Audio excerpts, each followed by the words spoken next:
Mayinibusise inkosi bazalwane. Ngibingelela usonto skole. Ngibingelela abantu abasha basebandleni lakithi enyonini yasemadadeni. Ngibingelela obaba nomama. Ngibingelela abashumayeli. Ngibingelela abavangeli. Ngibingelela abefundisi nomama bakwabo. Ngibingelele umholi wethu ubaba uChefferson, ubaba uMolefe ephakathi kwethu. Ngibingelele ubaba usandla sikamongameli ubaba uLubanyana. Siyaphaphatha abazali bethu, siyathobeka ukukhona bemphakathi kwethu libaluleke kakhulu. Ningezukwanda kade bazalwane, sizobheka nje izwi lenkosi. Bazalwane, ngicela laba abaxokozelayo bathule kancane. Angazi ukuthi sedeleli sivelaphi. Athi umbhali encwadini yezaga u20 athi iwayini lisedeleli. Uphuzo lunamandla lungumxokozeli. Bonke abantu abaduka ngalo abahlakaniphayo. Okusho ukuthi kukhona ukungahlakaniphi uma uzoba nenxokozelo engahlangene nalento esize ngayo. So ngicela ukuthi ukuxokozela kwehle kancane ngaphandle mangabe kungena isedeleli kumzalwane. So mangabe umzalwane ezohamba ebanjwe isedeleli kuzoba khona lokhu ukuxokozela okuzohamba kuhambe kumbambe noma esesendaweni kaNkulunkulu. Akukuningi-ke bazalwane engizokwenza. Sizobuka nje izwi lenkosi encwadini yezaga u22. Lele lami iBhayibheli engiliphethe libhalwe ngaphandle iBhayibheli elingcwele. Okusho ukuthi mawuse ulifundile asikho isidingo sokusukumisa umuntu uthi ngicela ungibusisele sengilifundile. Lingcwele le. Konke okuphakathi kungcwele. Angazi leli lamafoni. Kodwa lele engiliphethe mina libhalwe la ngaphandle. Lingcwele okusho ukuthi akukho kuphakathi kulona okuphikisana nobungcwele. Sezwana bazalwane. Cela sibheke izwi leBhayibheli encwadini yezaga u22.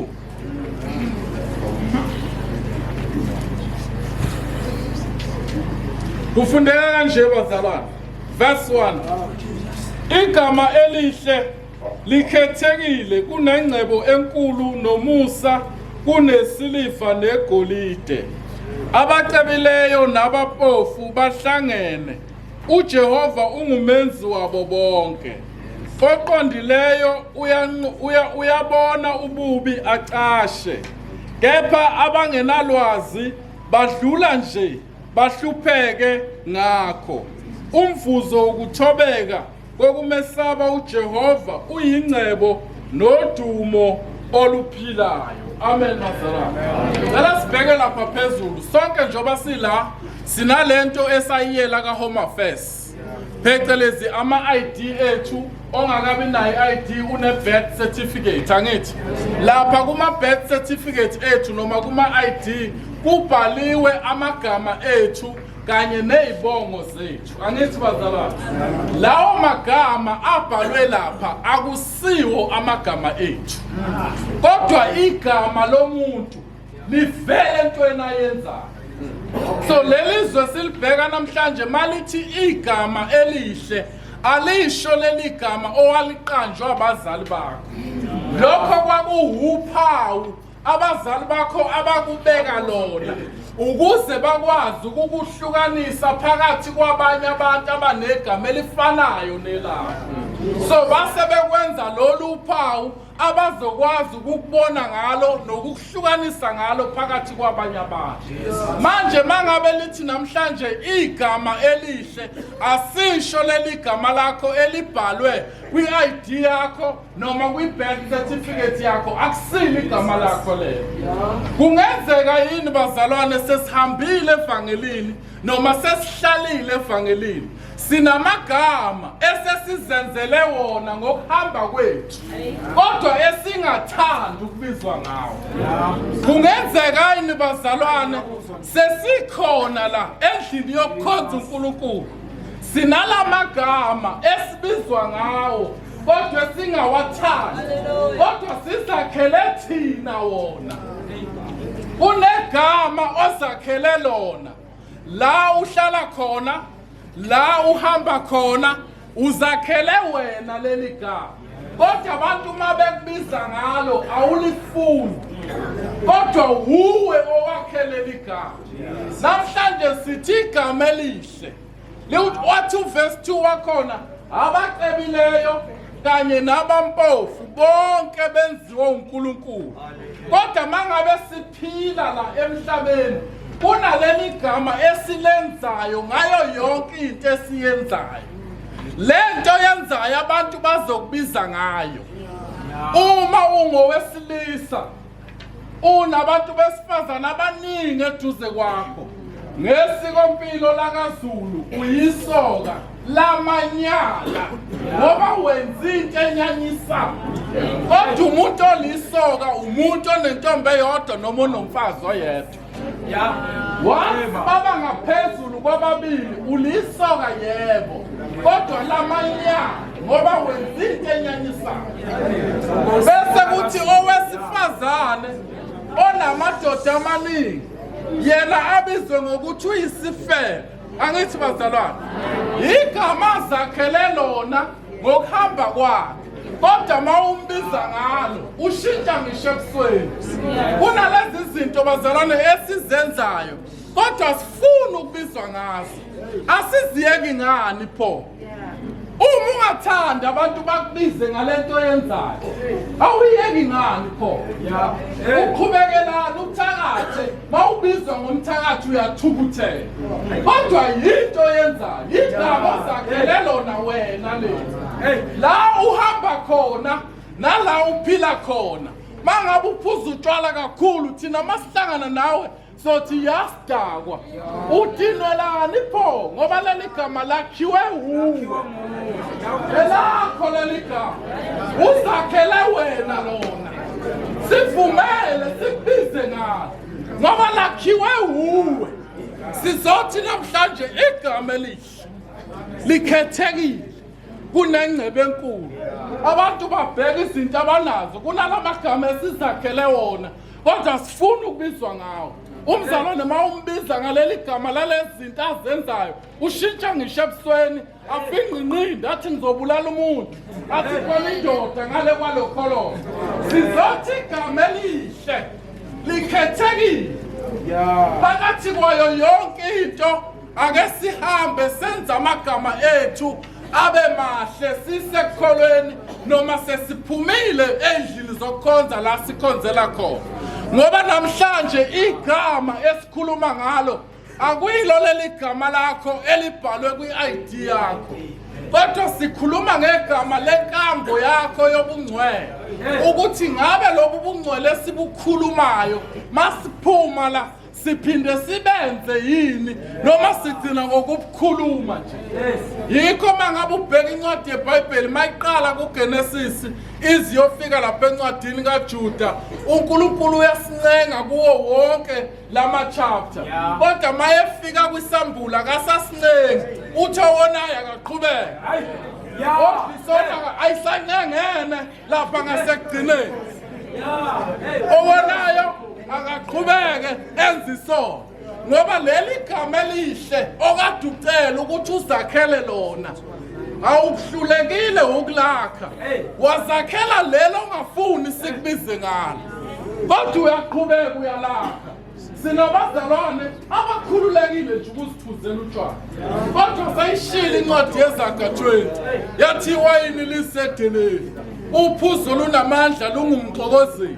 Bonke abantu abaduka ngala bahlakanipha, kodwa still abantu basayiphuzela iwayini. Athi umuntu hayi ngiyayijabulisa. Zingaki izinto zokujabula. Uma ngabe ubheka ngelinye ilanga uJesu ufika emshadweni, lithi iBhayibheli iwayini laseliphelile. Uma bekhuluma ngewayini, iwayini is a symbol of happiness. Babengasho utshwala, babesho ukuthi i-symbol of happiness kulabantu ababesemshadweni yayisiphelile. So ukuze ibuyele le symbol of happiness, uNkulunkulu kwakufanele ukuthi afike angenelele enze iwayini hayi elidakanayo, kodwa wayebuyisela i-happiness eyayisiphelile emshadweni. Ngoba la kujatshulwa khona kunalezi zinto ezingamawayini ezibekwayo, azibekelwa ukuthi ziphuzwe, kodwa sibekwa ukukhombisa ukuthi la size khona sizojabula. Angithi bazalwane, ungesili iwayini elidakanayo. Bathi abantu uJesu wenza iwayini waphuzisa abantu waqede wabashaya, cha, akunjalo. Kodwa leli wayini elenziwa lapha kwakuyiwayini lokubuyisa i-happiness. Kungenzeka nawe yakhe impilo iyalidinga leli wayini, kodwa kuzulithole udinga igama elihle, and ukuzulithole leli gama elihle kumele uzi-associate hayi namanye amagazi, kodwa negazi likaKristu Jesu. Leli gazi elafika empilweni zethu ladabula isihenqo, even nasemathempelini wakwazi ukuziyela wena direct la ubungakwazi ukuziyela wena. Sizothi namhlanje uNkulunkulu uze kuwe, kodwa kushintsha ukuhamba kwakho, ngoba siyafuna ukubona unegama elihle emphakathini ophila kuwo, unegama elihle la usebenza khona, ube negama elihle nasebandleni okhonza kulo, kodwa kuzube naleli gama angeke uzenzele wena. Udinga uKristu Jesu umsindisi wethu owasifela esiphambanweni ngelinye ilanga, salandwa waba umuntu ongcolileyo ukuze mina nawe sibe bahle phambi kwezulu. Namhlanje sizothi asilibaleni ukuthi singobani, asikhohlweni ukuthi sinani, ngoba ingcebo yethu iyadlula, kodwa izwi likaNkulunkulu limile ngunaphakade. Sizothi namhlanje igama elihle, awubheke lakho igama la uhamba khona unegama elinjani. Kungenzekani masifika la usebenza khona sithi umzalwane wakithi lo, kuthiwa ha usho lo.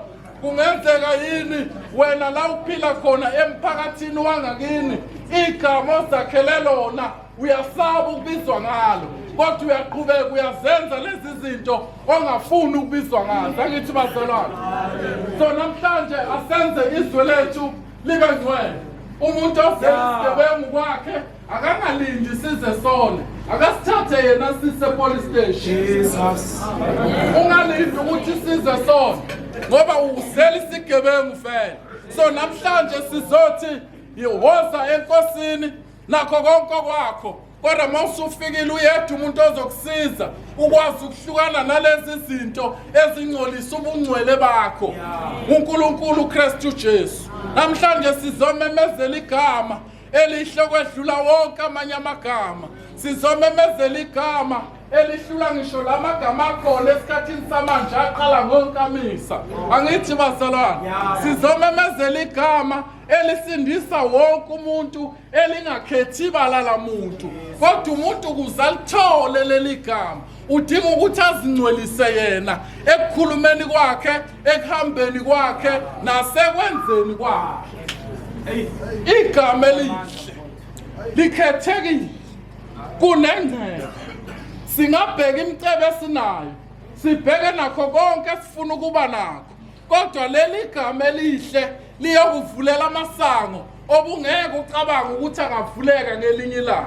Amen bazalwane. Ngelinye ilanga uma ngabe ehlezi uLazarus egula, lithi iBhayibheli wagula. Mangabe ufunda lapha isahluko encwadini kaJohane 11 liveza amavesi amathathu elandelana ukuthi uLazarus wayegula. Lento ivela bathi ngolimi lwesilungu i-tautology, iphindaphindwe kaningi yaze yashona ezansi ukuveza isigcizelelo ukuthi uLazarus wayeseguleni okungakanani.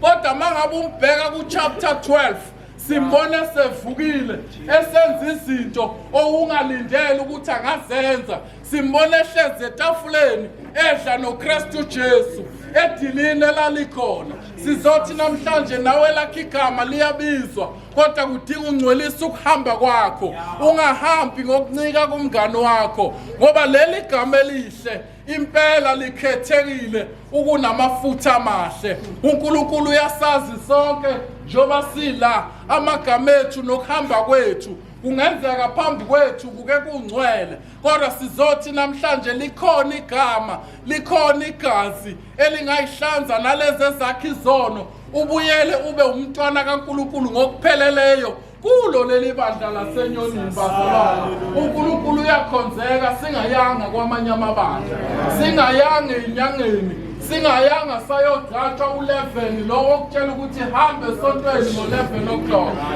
Uyakhonzeka uNkulunkulu noma kunjalo, ngoba sifuna ukuba negama elihle phambi kwabantu esiphila kubo, siphinde sibe negama elihle ezulwini la siya khona. Sizothi namhlanje igama elihle likhethekile kunakho konke ongaba nakho, kunayo yonke inzuzo ongaba nayo empilweni yakho. Akukhathalele ukungcwelisa igama lakho, akukhathalele ukungcwelisa umzimba wakho. Mangabe ubheka izwi lethempeli, uNkulunkulu mekhuluma ngethempeli akasho izidlu zamasonto, kodwa ukhuluma ngemizimba yethu. Uthi le mzimba iyithempeli likaJehova, ngakho ingcweliseni. Amen bazalwane, ake sigcine imizimba yethu ingcwele ey'ntweni esiyikhulumayo, ey'ntweni esizenzayo, nasey'ntweni esidlinza ngayo, ukuze sibe naleli gama elihle ukuphila kwethu konke. Mayinibusise Inkosi.